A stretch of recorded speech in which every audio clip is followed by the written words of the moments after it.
وہ اللہ سے راضی ہیں، اللہ ان سے راضی، اللہ ان سے راضی۔ ایک ایک حکم آقا پر گزری جن کی ساری عمر، اللہ ان سے راضی۔ السلام علیکم ورحمۃ اللہ وبرکاتہ۔ نحمدہ ونصلی علی رسولہ الکریم، اما بعد، فاعوذ باللہ من الشیطان الرجیم، بسم اللہ الرحمن الرحیم۔ رب اشرح لی صدری ویسر لی امری واحلل عقدۃ من لسانی یفقہوا قولی۔ ناظرین، پروگرام روشنی کے مینار کے ساتھ کنول اسکندر آپ کی خدمت میں حاضر ہے۔ ناظرین، رمضان کا مہینہ ہے، تقویٰ کا مہینہ ہے۔ روزہ رکھنے سے ہمارے اندر تقویٰ آنا چاہیے۔ اللہ سبحانہ تعالیٰ کو تقویٰ بہت پسند ہے۔ تقویٰ کا مطلب ہے بچ جانا، گناہوں سے بچ جانا، اللہ کی ناراضگی سے بچ جانا۔ جس طریقے سے عام حالات میں ہم حرام سے بچتے ہیں، اللہ تعالیٰ نے ہمارے اوپر روزہ رکھا جس میں ہمیں حلال سے بھی رکنے کا حکم دیا گیا ہے، اور یہی ہماری ٹریننگ ہے کہ ہم سب اس مہینے میں متقی بننے کی کوشش کریں۔ جب ہم تقویٰ کی بات کرتے ہیں تو ہمارے سامنے بہت سارے لوگ یا صحابہ کی زندگی آتی ہے۔ آج جس صحابی کے بارے میں ہم بتائیں گے ان کا نام ہے حضرت ابو ذر غفاری رضی اللہ عنہ۔ ان کے بارے میں اللہ کے رسول صلی اللہ علیہ وسلم فرماتے ہیں کہ زمین و آسمان نے ابو ذر غفاری سے بڑھ کر کوئی دل سچا نہ دیکھا ہوگا۔ حضرت ابو ذر غفاری ودان نامی بستی میں قبیلہ غفار کے رہائش پذیر تھے۔ ناظرین، غفار وہ قبیلہ تھا جو شام کے راستے میں آتا تھا۔ وہاں پہ یہ قبیلہ آباد تھا۔ لوگ مکہ سے تجارت کے لیے جب شام جاتے تو یہاں سے گزرتے ہوئے جاتے تھے، اور اسی سے ان لوگوں کی معاش چل رہی تھی۔ ان کی معیشت اور آمدنی انہی عرب تاجروں کی تجارت کے ساتھ ہوتی تھی۔ اگر کہ وہ یہاں سے گزرنا بند کر دیتے تھے تو ان کا معاش بھی کمزور پڑ جاتا، اور پھر یہ کیا کرتے تھے کہ لوٹ مار شروع کر دیتے تھے۔ حضرت ابو ذر غفاری کو اس بات کا شدت سے افسوس تھا، اور آپ کو یہ بات بالکل بھی پسند نہیں تھی کہ کس طریقے سے ان کے قبیلے کے لوگ لوگوں میں لوٹ مار کرتے تھے، اور ان کے اندر عقیدے کی خرابی تھی۔ کہتے ہیں کہ ان لوگوں کے اندر دینی فساد بھی بہت زیادہ تھا۔ حضرت ابو ذر غفاری اس وقت کا انتظار کر رہے تھے کہ کب اللہ تعالیٰ آسمان سے کوئی ایسی ہدایت اتار دے کہ جس سے یہ لوگ راہ راست پر آ جائیں، جس سے ان لوگوں کے اندر ایمان کی شمع روشن ہو جائے۔ جب حضرت ابو ذر غفاری کو یہ معلوم ہوا کہ مکہ میں ایک نبی کا ظہور ہوا ہے تو ان کو بہت خوشی ہوئی۔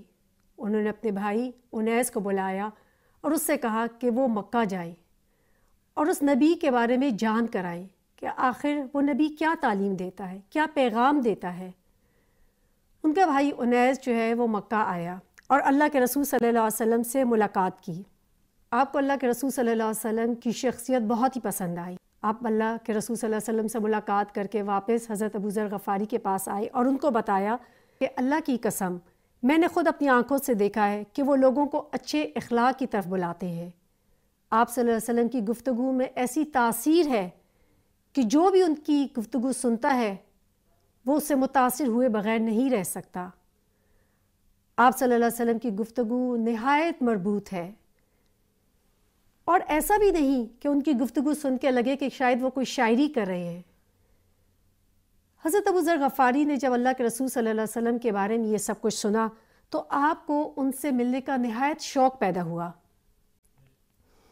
پوچھنے لگے کہ لوگوں کا ان کے بارے میں کیا رویہ ہے، کیا رائے ہے۔ تو ان کے بھائی نے بتایا کہ ایمان لانے والے تو آپ کو بہت پسند کرتے ہیں، لیکن باقی لوگ آپ کو نجومی اور شاعر کہتے ہیں۔ یہ باتیں سن کر حضرت ابو ذر غفاری نے اپنے بھائی سے کہا کہ مجھے لگتا ہے کہ مجھے خود جا کے اللہ کے رسول صلی اللہ علیہ وسلم سے ملنا پڑے گا۔ تو اس طریقے سے انہوں نے اپنے بھائی کو اپنے خاندان اور گھر والوں کی حفاظت کے لیے چھوڑ کر اللہ کے رسول صلی اللہ علیہ وسلم سے ملنے کے لیے مکہ چلے گئے۔ حضرت ابو ذر غفاری کافی مسافت طے کر کے مکہ پہنچے۔ آپ نے یہ سفر پورا پیدل کیا تھا۔ جب وہاں پہنچے تو مکہ میں قریش والوں نے آپ کو گھیر لیا اور آپ سے کہا کہ آپ کسی صورت اللہ کے رسول صلی اللہ علیہ وسلم سے نہ ملیں، ورنہ ان کے پاس ایک ایسا جادو ہے جس سے وہ آپ کو بھی بے دین کر دیں گے۔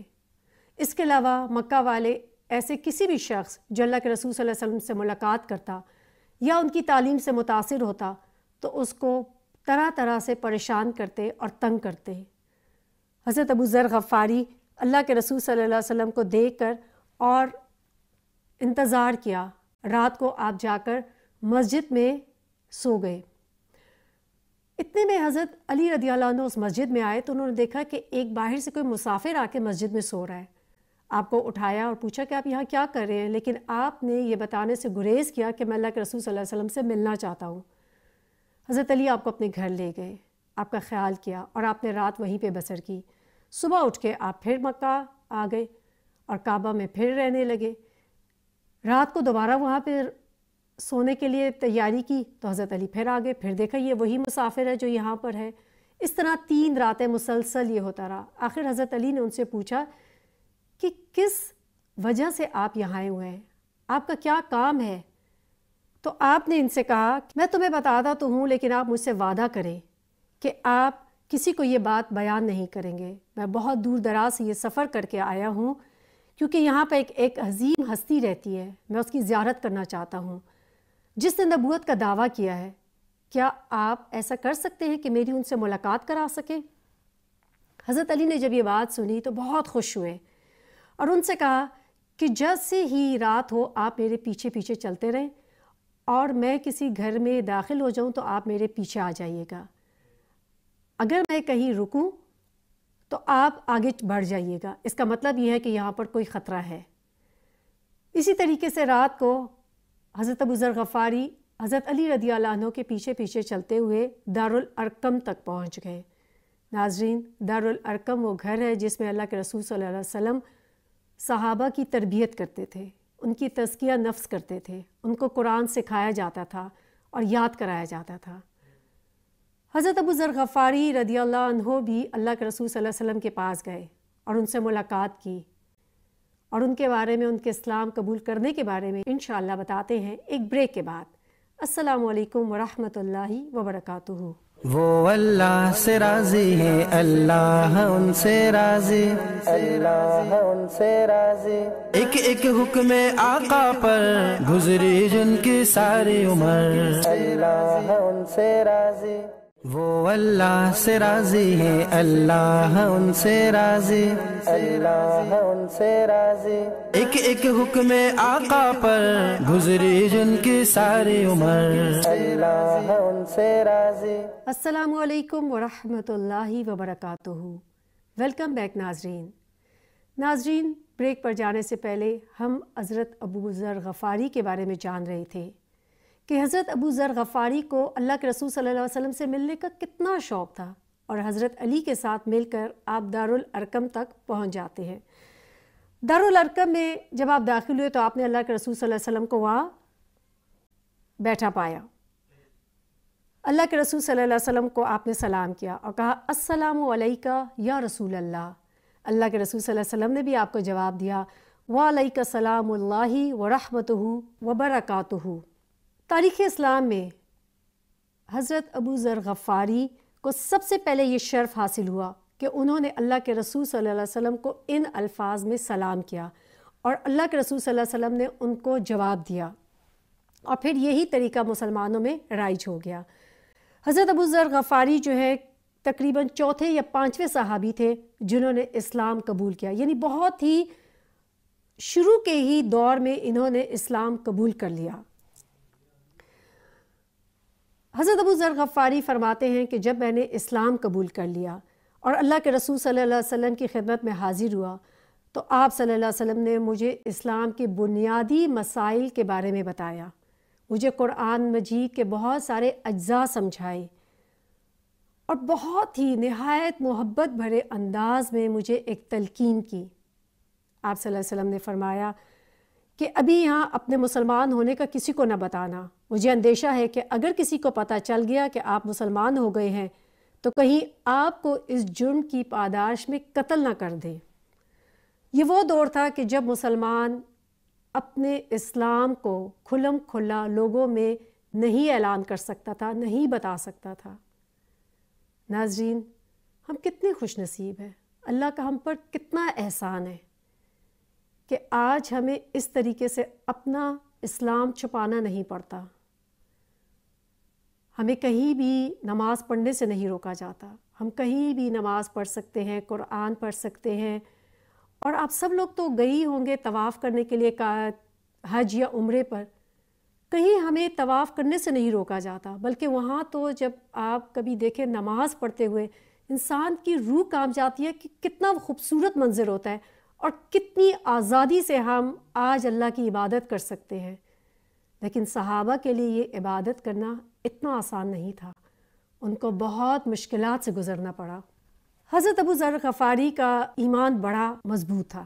اللہ کے رسول صلی اللہ علیہ وسلم ان کے جذبات دیکھ کر خاموش ہو گئے۔ فرماتے ہیں کہ ایک روز میں مسجد میں گیا، دیکھا کہ قریش آپس میں بیٹھے گفتگو کر رہے ہیں۔ کہتے میں نے جیسے ہی ان کو دیکھا اور میں نے اونچی آواز میں کلمہ حق پڑھ دیا کہ لا الہ الا اللہ محمد رسول اللہ۔ کہتے جیسے ہی انہوں نے یہ سنا تمام میرے اوپر ٹوٹ پڑے اور مجھے اتنا مارا کہ قریب تھا کہ میری موت واقع ہو جاتی۔ اتنے میں آپ صلی اللہ علیہ وسلم کے چچا حضرت عباس وہاں آ گئے اور انہوں نے لوگوں سے کہا کیا تم پاگل ہو گئے قریش مکہ؟ کیا تم جانتے ہو یہ کون ہے؟ اگر اس کے قبیلے والوں کو پتہ لگ گیا جو غفار ہے تو کل کو جب تم تجارت کے لیے شام کی طرف جاؤ گے تو یہ تمہیں وہاں سے آگے بڑھنے نہیں دیں گے۔ کیا تم نے کبھی سوچا کہ اگر اس کو قتل کیا تو وہ سب پورا قبیلہ ہمارا دشمن ہو جائے گا؟ اور اس پہ ان لوگوں نے حضرت ابو ذر غفاری کو چھوڑ دیا۔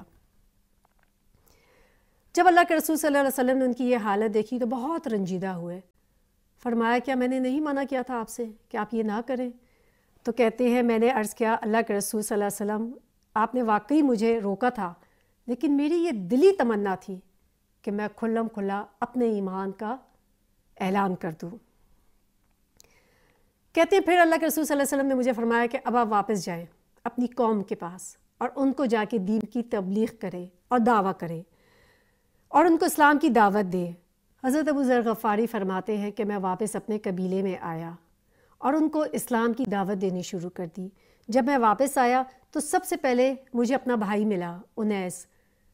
کہتے انہوں نے مجھ سے پوچھا کہ کیا خبر لائے ہو اور کیسا رہا تمہارا سفر؟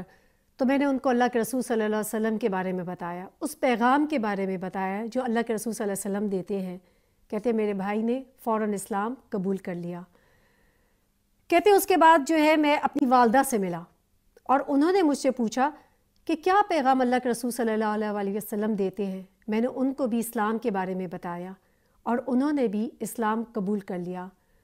اللہ تعالیٰ کا کتنا کرم تھا اس گھرانے کے اوپر کہ پورا گھرانہ جو ہے اسلام کی روشنی سے منور ہو گیا اور ان کے گھر میں اسلام داخل ہو گیا۔ کہتے ہیں اس کے بعد میں اپنے قبیلے میں گیا اور ان کو اسلام کے بارے میں بتایا، اور میرا گھر جو ہے بہت سارے لوگ جب اسلام قبول کر لیا تو وہاں پر آ کر نماز ادا کرتے تھے، اور یہ خاص ایک جگہ بن گئی تھی جہاں پہ لوگوں نے نماز قائم کرنے شروع کر دیا۔ یہاں کہتے ہیں میرے قبیلے میں سے کچھ افراد ایسے لوگ تھے کہ جنہوں نے اپنے آبائی دین پر ہی قائم رہنا پسند کیا جب تک اللہ کے رسول صلی اللہ علیہ وسلم مدینہ تشریف نہیں لاتے تھے۔ چنانچہ آپ صلی اللہ علیہ وسلم جب ہجرت کر کے مدینہ آ گئے تو وہ باقی لوگ بھی اللہ کے رسول صلی اللہ علیہ وسلم سے مل کر آپ کی شخصیت سے بہت متاثر ہوئے اور انہوں نے بھی اس طرح اسلام قبول کر لیا۔ ناظرین، اللہ کے رسول صلی اللہ علیہ وسلم نے قبیلہ غفار کے لیے دعا کی کہ قبیلہ غفار کی اللہ تعالیٰ مغفرت کرے اور قبیلہ بنو اسلم کو اللہ تعالیٰ سلامت رکھے۔ آپ سوچیں کتنی بڑی بابرکت بات ہے، کتنا اللہ کا کرم ہے کہ کسی پورے قبیلے کے لیے اللہ کے رسول صلی اللہ علیہ وسلم جس کے لیے دعا کرے وہ کتنا خوش نصیب ہوگا۔ جب حضرت ابو ذر غفاری اپنی بستی میں مقیم رہے تو اس کے بعد غزوہ بدر ہوئی، غزوہ احد ہوئی، غزوہ خندق ہوئی، اور تمام غزوات میں آپ اللہ کے رسول صلی اللہ علیہ وسلم کے ساتھ ساتھ ہر جنگ میں شریک ہوئے۔ ان کی زندگی کے بارے میں مزید جانتے ہیں ایک بریک کے بعد۔ السلام علیکم ورحمۃ اللہ وبرکاتہ۔ وہ اللہ سے راضی ہے، اللہ ان سے راضی، اللہ ان سے راضی۔ ایک ایک حکم آقا پر گزری جن کی ساری عمر، اللہ ان سے راضی۔ وہ اللہ سے راضی ہے، اللہ ان سے راضی، اللہ ان سے راضی۔ ایک ایک حکم آقا پر گزری جن کی ساری عمر، اللہ ان سے راضی۔ السلام علیکم ورحمۃ اللہ وبرکاتہ۔ ویلکم بیک ناظرین، بریک پر جانے سے پہلے ہم حضرت ابوذر غفاری کے بارے میں جان رہے تھے کہ جب وہ مدینہ آ گئے اور کس طریقے سے انہوں نے تمام غزوات میں اللہ کے رسول صلی اللہ علیہ وسلم کے ساتھ شرکت کی۔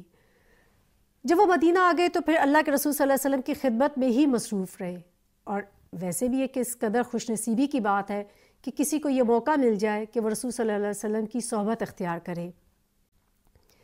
اللہ کے رسول صلی اللہ علیہ وسلم آپ سے بہت محبت کرتے تھے، تمام معاملات میں آپ کو ترجیح دیتے تھے، آپ کے ساتھ نہایت شفقت سے پیش آتے تھے، اور پھر اس کے بعد اللہ کے رسول صلی اللہ علیہ وسلم اس دنیا سے رخصت ہو گئے۔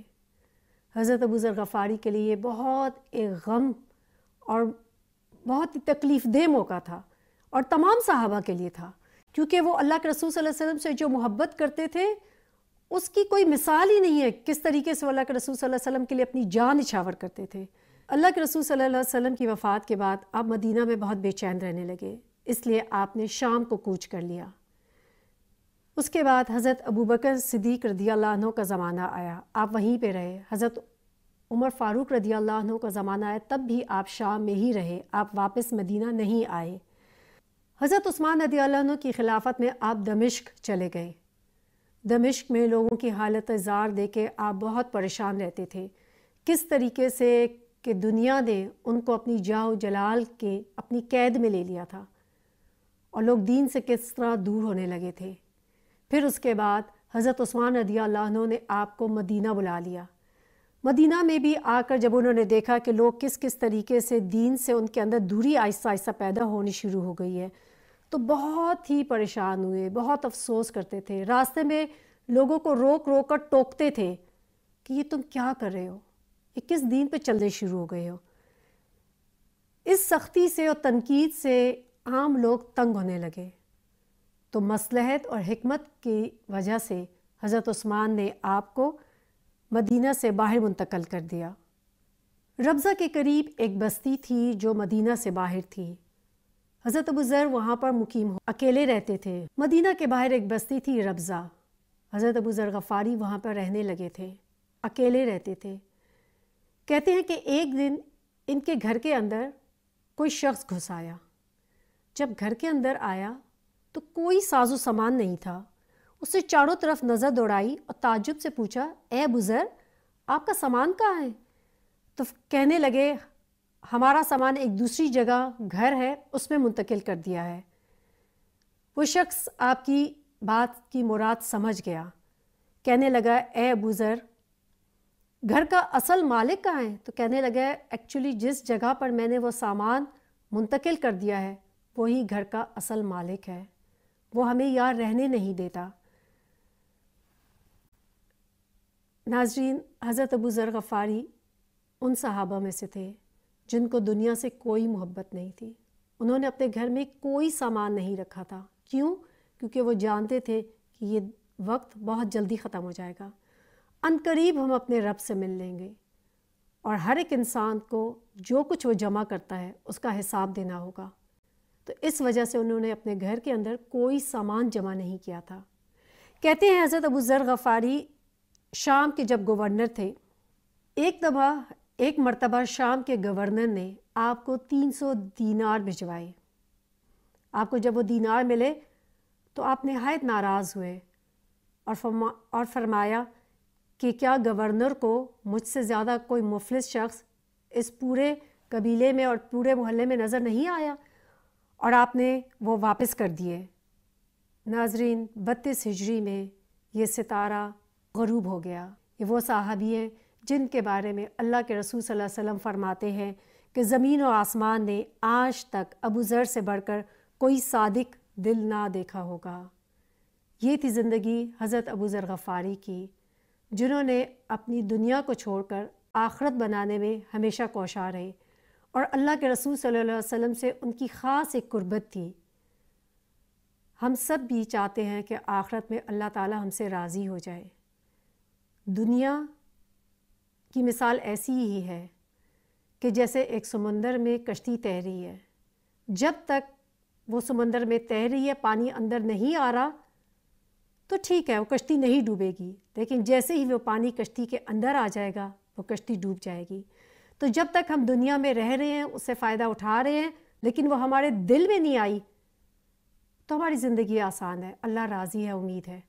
لیکن اگر جس دن وہ دنیا دل میں آ جائے گی، اس دن ہی وہ کشتی ڈوب جائے گی۔ تو اللہ تعالیٰ سے دعا ہے کہ اللہ تعالیٰ ہم سب لوگوں کو اپنے لیے خالص کر لے، آمین یا رب العالمین۔